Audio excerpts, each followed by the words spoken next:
खरंच सांगते, एकदम काटेरी, कुरकुरीत, नळी पडलेली आणि अजिबात तेल न पिणारी अशी ही चकली. चकलीची रेसिपी आणि भाजणीची रेसिपी दोन्हीही एकाच व्हिडिओमध्ये बघूयात. तुम्ही बघू शकता हातावर घेऊन चुरल्यानंतर मस्त असा चुरा होतोय आणि हाताला तेल लागत नाहीये. नमस्कार, डॅम्स किचनमध्ये मी दमयंती तुमच्या सगळ्यांचं मनापासून स्वागत करते. आज आपण भाजणीची चकली, तेही अगदी पटकन आणि टिकणारी कशी करायची ना ते बघूयात. चला, आता वेळ न घालवता पटकन रेसिपीला सुरुवात करूयात. हे बघा, तुम्ही आता कढईमध्ये तेलात घातलेली चकली बघू शकता. एकमेकावर जरी घातली ना तरी तेलात तळायला घेतल्यानंतर अजिबात चिकटलेली नाही आहे आणि तेलात विरघळलेली नाही आहे, पदर सुटलेला नाही आहे आणि नंतर मात्र अगदी कुरकुरीत खुसखुशीत झालेली आहे. तीळ आणि त्याच्या चकलीचा काटा अगदी मस्त दिसतोय की नाही. तर इथं मी वजनी प्रमाणात 200 ml पाणी घेतलेलं आहे. 200 ml पाणी उकळवून घ्यायचं आणि या उकळलेल्या पाण्यामध्ये चवीनुसार मीठ घालून घ्यायचं, तिखट घालून घ्यायचं. तिखट म्हणजे लाल पूड आणि एक मोठा चमचा पांढरे तीळ. आता हे पाणी आपल्याला भरपूर असं उकळवून घ्यायचं. जेवढं उकळवाल ना तेवढी चकलीची चव एकदम छान होते. आता इथं मी 2 चमचे म्हणजे आपले पोह्याचे चमचे तेल घेतलेलं आहे. हे तेल आपल्याला तापवून याचं मोहन तयार करायचं आहे. आणि इथं 200 ग्रॅम वजनाचे 2 बाउल म्हणजे 2 कप म्हणजे 400 ग्रॅम हे भाजणीचं पीठ घेतलेलं आहे. आता हे पीठ जे आहे ना ते आपल्याला छान पसरवून घ्यायचं आहे. ही भाजणी कशी केली ना हे पुढच्या स्टेपमध्ये तुम्हाला नक्की सांगते. तर आता या पिठामध्ये हे मोहन घालून घ्यायचं आणि मोहन घातल्यानंतर पीठ हलवून घ्यायचं. फार मोहन घालायचं नाही. फार मोहन घातलं की काय होतं, तर चकली तेल पिते किंवा तेलात विरघळते. म्हणून मग कमीत कमी म्हणजे बरोबर त्या रेशोमध्ये घालायचं आणि त्यानंतर हे जे गरम केलेलं पाणी आहे ते पाणी घालायचं. म्हणजे कुठंही चकलीला तिखट लागलं नाही, मीठ लागलं नाही किंवा कमी जास्त झालं असं होत नाही. पाण्यामध्ये उकळवल्यानंतर मस्त असा सगळा अर्क उतरतो आणि सगळ्या बाजूनी चकलीची चव एकसारखी होते. तुम्ही कितीही लॉट करा. आता मी एकच लॉट तुम्हाला दाखवणार आहे, पण 1 किलो भाजणी मी केलेली आहे. तर त्याची रेसिपी दाखवते. तर आता ही भाजणी जी आहे ना याच्यामध्ये सगळं साहित्य घालून गरम असतानाच हाताने थोडंसं मळून घ्यायचं. फार मळायची गरज नाही. थोडंसं मळून घ्यायचं आणि नंतर लागेल तसं पाणी घालून हे पीठ असं मळत मळत राहायचं. आपल्याला दडपून ठेवायची पण गरज नाही किंवा उकड काढायची पण गरज नाही. अगदी झटपट सोप्या पद्धतीनं मस्त अशी ही चकली होते. आता हे छान मळून घेऊयात आणि याचे मध्यम आकाराचे गोळे करून घेऊयात. तुम्हाला जर का चकलीला काटा चांगला हवा असेल ना तर पीठ जेवढं घट्ट ठेवता येईल ना तेवढं घट्ट ठेवा. म्हणजे अगदी पण घट्ट नको, नाहीतर मग चकली कडक होईल. तर तुम्ही हातामध्ये घेऊन बघू शकता आणि असा हा गोळा आपण छान मळून एकसारखा करून घ्यायचा. त्याला अजिबात चिरा पडल्या नाही पाहिजेत, म्हणजे चकलीला पण चिरा पडत नाहीत. आणि या पद्धतीनं तुम्ही केलंत ना तर गोळा अगदी मऊसूत होतो. आता आपण हा सोऱ्यामध्ये भरून घेऊयात आणि एक एक चकली पाडून घेऊयात. तर हा जो सोऱ्या आहे ना पितळी आहे, खूप छान आहे. याच्यामध्ये भरपूर पीठ बसतं आणि एकदा भरल्यानंतर त्याच्यामध्ये 15 चकल्या मस्त अशा पडतात. आणि हो, खूप रेटावं लागत नाही. आपल्याकडं जर का लाकडी सोरे असेल ना तर त्याला खूप ताकद लावावी लागते. याला ताकद न लावता अगदी पटकन मस्त अशी चकली तयार होते. तर आता या चकल्या पाडून घेऊयात आणि हो, तोपर्यंत तेल तापत ठेवूयात. म्हणजे तेल तापण्याचा वेळ जो आहे ना तो वाचतो. इकडं चकल्या घालायला घेतल्या की तिकडं तेल तापत ठेवायचं आणि तापलेल्या तेलामध्ये आपल्याला एक एक चकली सोडायची आहे.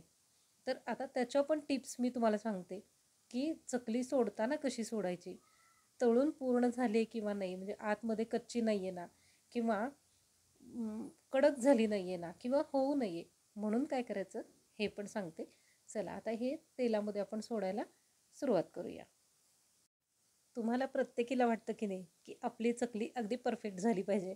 तर अगदी तापलेल्या तेलामध्ये थोडासा एक तुकडा पिठाचा टाकून बघा. तो वरती तरंगला की तेल तापलं असं समजायचं आणि चकल्या तेलामध्ये सोडायच्या. या चकल्याचं प्रमाण बरोबर असल्यामुळं ना हातात चकली कितीही वेळ तुम्ही धरलीत तरी ती तुटत नाही. आता काय झालं तर थोडीशी कडेला चिकटली म्हणून मी कढई हलवली आणि ती तेलामध्ये ओढून घेतली. आता ही चकली आपण तळून घेऊयात. आता तळताना बघा, ही अगदी बारकाव्याची टीप आहे, पण याच्यामुळं तुमची चकली आतमध्ये पोकळ होईल आणि कच्ची राहणार नाही.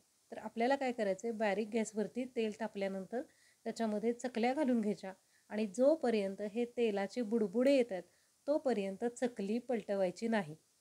तेलाचे बुडबुडे कमी झाले की नाही, की मग मात्र अशी एक एक चकली पलटवायची. हे बघा, आता पलटल्यानंतर पुन्हा पलटलेल्याच बाजूला बुडबुडे यायला लागले. तर हे बुडबुडे शांत होईतोपर्यंत आपण चकली फक्त हलवत राहायची. म्हणजे अगदी मध्ये मध्ये बघायचं आणि सावकाश हलवायची. म्हणजे फार त्याला हात लावायचा किंवा लसालसा म्हणतो ना आपण, तसं करायचं नाही. खूप वेळा फिरवायची नाही, म्हणजे मग आतमध्ये कच्ची राहणार नाही आणि खुसखुशीत पण होईल. तर ह्या छोट्या छोट्या टिप्स असतात. आता हे बघा, अरे निथळायची राहिली, निथळून घेते आणि तुम्ही बघा की मस्त अशी काटेरी चकली आपली तयार झाली. आता या प्रमाणामध्येच एवढंच साहित्य वापरून तुम्ही कितीही लॉट करू शकता आणि किती वेळा चकली तळू शकता. तर 1 किलो तांदळाच्या प्रमाणामध्ये, म्हणजे 1 किलो तांदूळ, हरभरा डाळ आणि बाकीचं साहित्य, म्हणजे साधारण 2 किलो पीठ तयार होतं आणि 1 किलो वजनी प्रमाणात तांदळाची ही आपण चकली करतो. तर आवडली की नाही? चला पटकन व्हिडिओला लाईक करा आणि हो, हा व्हिडिओ तुमच्या मैत्रिणींपर्यंत पोहोचवायला विसरू नका. म्हणजेच काय, तर व्हिडिओ शेअर करा आणि चकली जर का आवडली ना, तर एक कमेंट मात्र नक्की करा. म्हणजेच तुमच्यासारख्या नवनवीन मैत्रिणींपर्यंत हा व्हिडिओ नक्की पोहोचेल. आमच्याकडे ना दिवाळीमध्ये साधारण 2 ते 3 वेळा तरी चकल्या केल्या जातात. त्यामुळं ना एवढं छान प्रॅक्टिस झाले. तर आता ह्या चकल्या आपण काढून घेऊयात, गार करूयात. आता भाजणीच्या रेसिपीला सुरुवात करूयात. इथं मी रेशनचे साधे तांदूळ वापरलेत. 1 किलो तांदूळ स्वच्छ धुवून वाळवून ठेवलेत. सावलीमध्ये वाळवलेले होते. 1 दिवस पूर्ण वाळवून ठेवले आणि त्यानंतर हे 1 किलो तांदूळ जे आहेत ते आपल्याला कढईमध्ये छान असे भाजून घ्यायचेत. आता भाजणी भाजताना पण छोट्या छोट्या टिप्स असतात, ज्यामुळं तुमच्या भाजणीचा वास खूप दिवस टिकून राहतो, भाजणी खराब होत नाही. तर याही टिप्स तुमच्यासोबत शेअर करते. तर आता हे तांदूळ आपण असे भाजलेत की हातावर घेऊन चुरल्यानंतर याचा चुरा होईल. अशा पद्धतीने भाजून व्हायला साधारण 15 मिनिटे तरी लागतात. बारीक गॅसवरती भाजायचं. जाड बुडाची कढई घ्यायची. आता 2 लॉटमध्ये मी हे तांदूळ भाजून घेतलेत. आता तांदूळ भाजून झाल्यानंतर अर्धा किलो हरभरा डाळ. आता हे प्रमाण जे आहे ना, ते मी स्क्रीनवरती पण तुम्हाला दाखवलेलं आहे. म्हणजे तुम्ही त्याच प्रमाणामध्ये घेऊन भाजणी करू शकता. आता हरभऱ्याची डाळ जी आहे ती धुतलेली नाही किंवा वाळवलेली नाही. फक्त तांदूळ धुवून वाळवलेले आहेत. आता ही हरभऱ्याची डाळ फक्त पुसून घ्यायची आणि कढईमध्ये भाजायची. अशी लालसर झाली की नाही, की काढून घ्यायची आणि ती एखाद्या डिशमध्ये काढून घ्यायची. मग तेव्हा त्याचा खुळखुळ आवाज येतो की समजायचं आपली डाळ मस्त भाजली गेली. आता 100 ग्रॅम उडदाची डाळ. ही 100 ग्रॅम उडदाची डाळ जी आहे ना, ती पण लालसर होईतोपर्यंत भाजून घ्यायची आणि तीही आपल्याला या सगळ्या मिश्रणामध्ये मिसळून घ्यायची. आता यामध्ये एक डाळ मी फक्त वापरलेली नाही आहे. का आणि कुठली सांगते. तर आता साबुदाणा 100 ग्रॅम.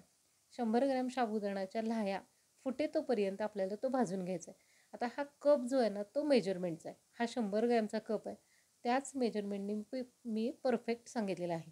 तर हा साबुदाणा, आता साबुदाणा कसा भाजायचा ना, हे साधारण सगळ्यांना माहिती आहे की तो लालसर होईतोपर्यंत आणि लाह्या फुटेतोपर्यंत भाजून झाला की यामध्ये तो काढून घ्यायचा.